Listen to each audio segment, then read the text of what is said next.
hesabınızdan əgər dələduzluq yolu ilə və ya səhvən pul silinibsə, həmin pulları qaytarmaq mümkündür. Hamımızın başına gəlib SMS vasitəsilə ya sosial şəbəkələrdə, Telegram, Facebookdan bizə müxtəlif ölkələrin mobil operatorlarına məxsus nömrələrdən SMS-lər gəlir, müəyyən linklər gəlir və hətta belə SMS-lər də, belə linklər də gəlir ki, tanıdığımız adamın adından istifadə edirlər. Belə məsələlərdə ehtiyatlı olmaq lazımdır. Təbii ki, bunlar sizin bank hesabınızdan pulları çəkmək istəyən dələduzlardır. Amma mən bunun hüquqi məsələsinə toxunmaq istəyərdim. Siz necə müdafiə oluna bilərsiniz? Ümumiyyətlə, mülki qanunvericilik deyir ki, əgər sizin hesabınızdan pul silinibsə, bank sübut etməlidir ki, bu sizin təqsirinizdən silinmişdir. Əgər bank sizin təqsirinizi sübut edə bilmirsə, məsuliyyəti bank daşıyır. Çünki siz hesabınızı həmin bankda açırsınız, bank həmin hesabın kiber təhlükəsizliyinə cavabdehlik daşıyır. Amma təcrübədə görürük ki, hətta heç bir link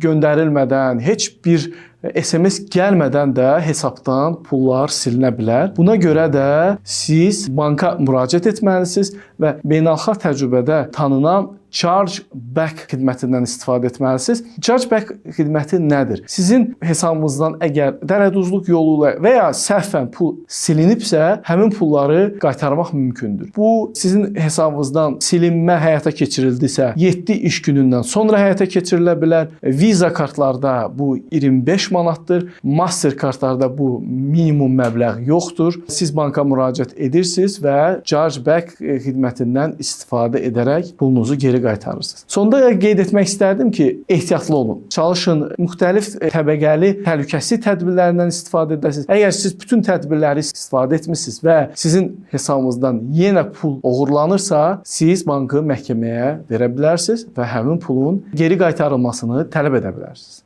Sağ olun.